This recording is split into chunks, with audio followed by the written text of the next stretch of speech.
आपण जेव्हा बाहेर काम करत असतो तेव्हा हाताला झटका मारून किंवा गाडीतून सुटकेस चोरण्याच्या घटना बऱ्याचदा घडत असतात। चोर बॅग चोरतात आणि फरार होतात।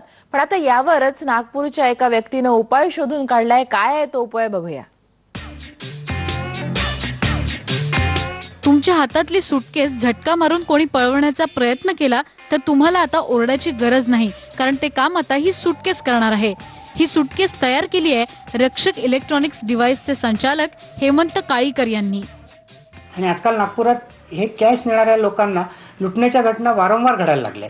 याच्यावर काहीतरी उपाय असावा आणि लोकांना याचं काहीतरी एक कॉस्ट इफेक्टिव्ह स्वस्त सोल्युशन मिळावं, म्हणून मग मी याच्या R&D ला किंवा याच्याकडे सुरुवात केली। या सुटकेसमध्ये 3 प्रकार आहेत। रेग्युलर मॉडेल, सुटकेस लंपास करण्याचा प्रयत्न केला तर लगेच चोराला 300 ते 350 व्होल्टचा शॉक बसेल आणि चोर चोर पकडा पकडा असा आवाजही येईल।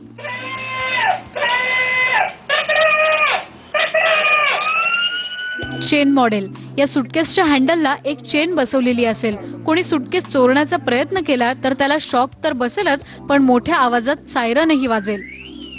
SMS मॉडेल, या मॉडेलमध्ये एक मोबाईल सॉफ्टवेअर आणि GPS टेक्नॉलॉजी असेल, ज्यामुळे सुटकेस चोरीला गेल्यावर तुमच्या मोबाईलवर SMS येईल आणि चोर कोणत्या दिशेला जातो याची माहिती तुम्हाला तुमच्या मोबाईलवर मिळत राहील।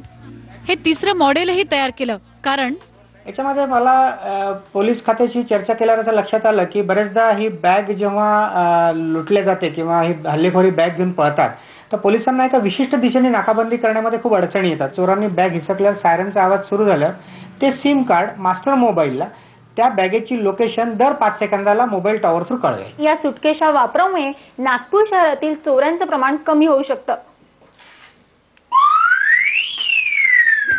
हेमंत काळीकरांच्या या सुटकेसमुळे चोरीला आळा बसेल हे मात्र नक्की। व्हिडिओ जर्नलिस्ट प्रशांत मोहितेसह कल्पना असूर, IBN लोकमत, नागपूर। त्याबद्दल आणि चला महाराष्ट्रामध्ये आपल्याला बऱ्याच बातम्या बघायच्या, पण इथे आपण एक ब्रेक घेत आहोत। पहा फक्त IBN।